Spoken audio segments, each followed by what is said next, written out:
Mothers day సందర్భంగా అవిరా fertility హాస్పిటల్లో మే 12 నుండి 31 వరకు ఉచిత సంతాన శిబిరం. అందరికీ నమస్కారం. సుమన్ టీవీ ఆస్ట్రేలియాకి స్వాగతం.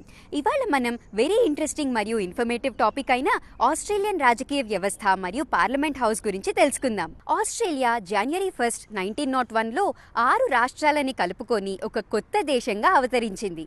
ఆస్ట్రేలియాలో మొత్తం 6 రాష్ట్రాలు మరియు 2 టెరిటరీస్ ఉన్నాయి. ఇక్కడి రాష్ట్రాల పేర్లు వచ్చేసి Victoria, Tasmania, New South Wales, Queensland, Western Australia మరియు సౌత్ ఆస్ట్రేలియా. అలాగే ఇక్కడి టెరిటరీస్ పేర్లు వచ్చేసి ఆస్ట్రేలియన్ క్యాపిటల్ టెరిటరీ మరియు నార్దర్న్ టెరిటరీ.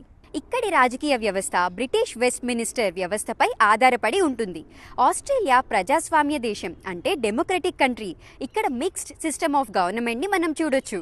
ఇండియాలో మనకి central government, state government, district, mandal మరియు గ్రామ పంచాయతీలు ఉన్నట్టుగా ఇక్కడ ఆస్ట్రేలియాలో federal government, state government, local government అంటే కౌన్సిల్స్ అని ఉంటాయి. ఈ రోజు మనం ఫెడరల్ గవర్నమెంట్ గురించి తెలుసుకుందాం. ఇండియాలో మనకు ఎలాగైతే లోక్సభ, రాజ్యసభ ఉంటాయో అదే విధంగా ఆస్ట్రేలియాలో లోవర్ హౌస్ మరియు అప్పర్ హౌస్ అని ఉంటాయి. మొదటిగా లోవర్ హౌస్ గురించి తెలుసుకుందాం. లోవర్ హౌస్లో ఎంపీలు ఉంటారు. ఈ హౌస్లో మొత్తంగా 151 మంది ఎంపీలు ఉంటారు.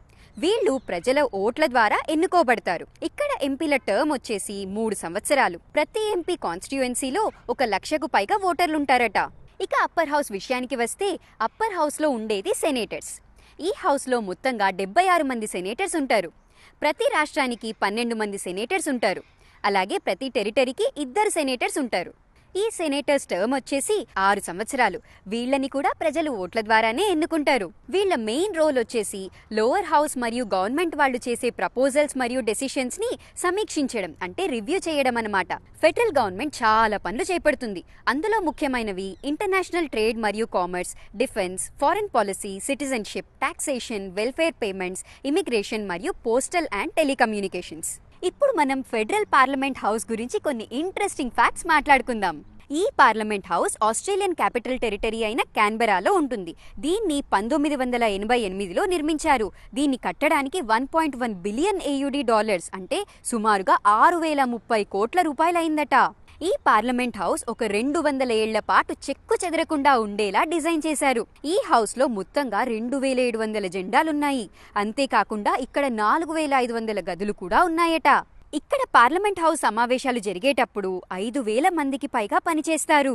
ఈ భవనాన్ని మన దక్షిణ అర్ధగోళంలో, అంటే మన సదర్న్ హెమిస్ఫియర్ లో ఉండే అతిపెద్ద భవనాలలో ఒకటిగా చెప్పుకుంటారు. ప్రతి ఏడాది సుమారుగా 10 లక్షలకు పైగా విజిటర్స్ ఈ పార్లమెంట్ హౌస్ ని చూడడానికి వస్తుంటారు. ఈ పార్లమెంట్ హౌస్ పైన ఉండే ఫ్లాగ్ మాస్ట్ హైట్ వచ్చేసి 81 మీటర్లు.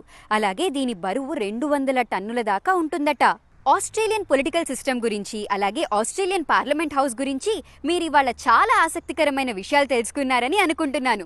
ఇలాంటి మరెన్నో ఇన్ఫర్మేటివ్ వీడియోస్ కోసం మన సుమన్ టీవీ ఆస్ట్రేలియా ఛానల్ ని సబ్స్క్రైబ్ చేసుకోవడం మర్చిపోవద్దు. మరొక సరికొత్త వీడియోతో మీ ముందుకు వచ్చేస్తాము. నేను మీ సిరిచందన, సైనింగ్ ఆఫ్. బాయ్. మీ బిజినెస్ ఏదైనా మీ ఊర్లో ప్రమోషన్ చేయాలంటే అది సుమన్ టీవీతోనే సాధ్యం. ఇప్పుడే సంప్రదించండి.